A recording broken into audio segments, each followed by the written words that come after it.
have so many stories.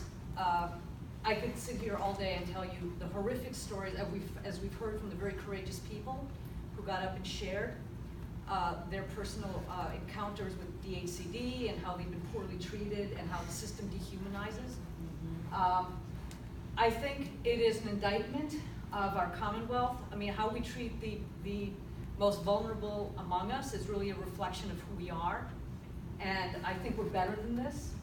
So I really want to thank everybody, and I really encourage everyone to kind of take on the fight, because I think this is really disgraceful that we're forcing families with children to sleep in places not meant for human. That's disgraceful in any circumstance. And then we have other situations where families are trying really, really, really hard to do the right thing and get back on their feet, and there's no avenue and there's no pathway to obtain stability. There's all these barriers that are erected. So I want to encourage everyone not to give up. We have been fighting this for 4 years. Representative Prevost referenced a lawsuit against terminations. Mass law reform brought that lawsuit over these terminations in the shelter system. We prevailed, but it was a long battle, and even getting 3 non-compliances versus 2 was an uphill battle. I mean, everything has been a real fight. But most importantly, I want to say that we want to hear about any systemic issues that are happening on the ground, because I think there's a lot. I think Kelly referenced this, that if you read what's in the media, there's this implication that somehow the family homelessness crisis is being solved because people are not in the hotel and motel system.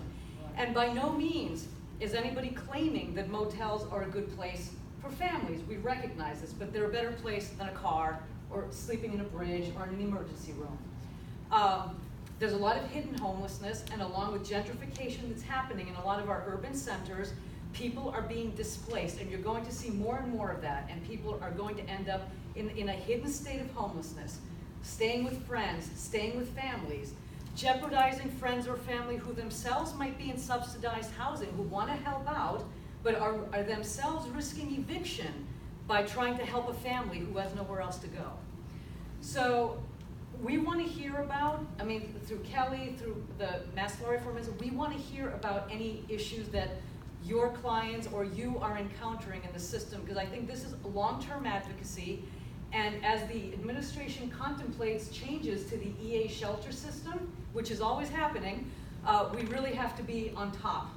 And the best way that we can be on top of what's going on is to hear about what's happening on the ground and have real people's stories, because these are compelling stories. And this is happening to people, and Kelly can vouch for this, that nothing is more compelling than a legislator hearing from their own constituents about what is happening on the ground. And certainly Representative Prevost can attest to this as well, that it's very compelling, and I want to thank everyone. I want to thank, I feel sorry for what is happening in the Commonwealth. This really is a disgrace. But we're here to help, and please let us know what's happening on the ground. I think it's critically important. And to those of you